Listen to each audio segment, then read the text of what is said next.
اردو کہانی میں خوش آمدید۔ تقریب نکاح جاری تھی۔ نکاح خواہ نے دولہا سے اس کا نام پوچھ کر لکھا اور پھر اس کے والد کا نام پوچھا۔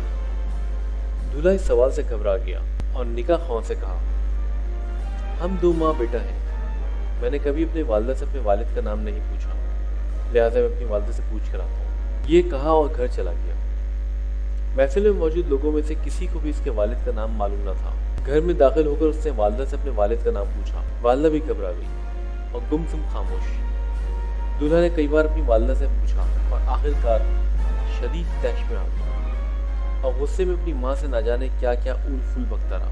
گھر میں جمع تمام عورتیں بھی خاموشی سے ماں بیٹے کا مکالمہ سنتی رہی اور حیران تھی کہ آج تک یہ سوال کرنے کا خیال ہمیں کیوں نہیں آیا کہ یہ ماں بیٹے کی زندگی اسی محلے میں گزری ہے۔ یہ چھوٹا سا تھا جب سے ہم ان دونوں کو اپنی گلی میں اسی مکان میں دیکھ رہے ہیں۔ اس عورت نے شاید اپنے بچے کو اسکول بھی اسی لیے داخل نہیں کروایا کہ اس کے باپ کا نام تو جانتی نہیں۔ اچانک اس نے اپنی ماں سے کہا، اگر تم مجھے میرے باپ کا نام نہیں بتا سکتی تو اس شرمندگی کی زندگی سے بہتر ہے میں خودکشی کر لوں۔ جیسے ہی ماں نے بیٹے سے یہ الفاظ سنے تو تڑپ اٹھی اور بھاگ کر اسے روکا اور کہا، میری بات سن لو، پھر جو جی میں کر لوں گا۔ چند عورتیں آگے بڑھیں اور جوان کو اپنے اقدام سے روک لیا کہ اس سے پہلے اس کی بات تو سنو۔ پورے گھر میں خاموشی طاری تھی۔ سبھی اس عورت کے لب ہلنے کے منتظر تھے کہ وہ گویا ہو جائے۔ پاکستان بننے کے بعد ہمارے والد، چچا، بھائیوں اور خاندان کے تمام مرد و عورت ہجرت کرنے کے لیے پاکستان کے لیے عازم سفر ہوئے۔ راستے میں کسی جگہ ہمارے قافلے پر ہندو بلوائیوں نے حملہ کر دیا۔ ہمارے مرد جان توڑ کر لڑے، لیکن ان کی تعداد اور اسلحے کی وجہ سے ہماری حفاظت نہ کر سکے اور سب شہید ہو گئے۔ لڑائی کے دوران میرے والد نے رات کے اندھیرے کا فائدہ اٹھا کر ہم عورتوں کو نکالنا چاہا، لیکن میرے علاوہ کسی کو بھی بچانے میں کامیاب نہ ہو سکے۔ میرے خاندان کی باقی عورتوں کا کیا حل ہوا میں نہیں جانتی۔ مردوں اور عورتوں میں سے کوئی زندہ بھی بچا یا نہیں مجھے کچھ نہیں پتا۔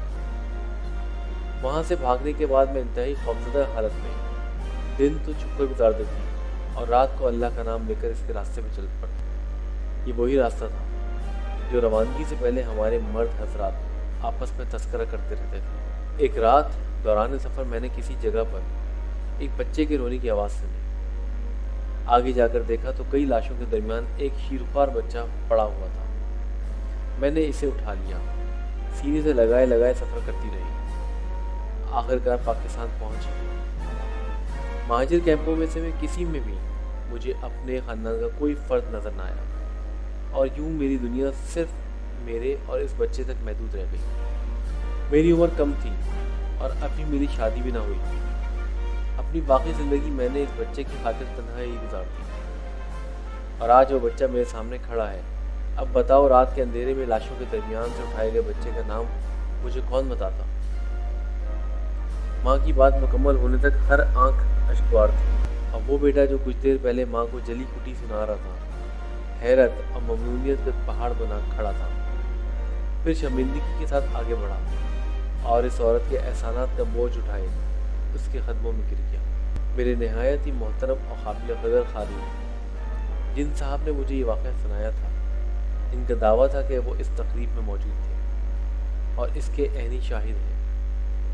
آج جب میں اپنی نوجوان نسل کو آزادی کی حیرت انگیز خوشیاں مناتے ہوئے دیکھتا ہوں تو مجھے وہ ماں اور اس جیسی قربان ہونے والی لاکھوں جانیں یاد آ جاتی ہیں جو اپنی محنت کی کمائی دیکھنے بغیر ہی اس دنیا سے چلے گئے۔ اللہ تبارک و تعالی ہمیں تحریک پاکستان میں قربان ہونے والے ان لاکھوں قربانیوں اور ان کے ثمر پاکستان کی قدر کرنے کی توفیق عطا فرمائے۔ آمین ثم آمین۔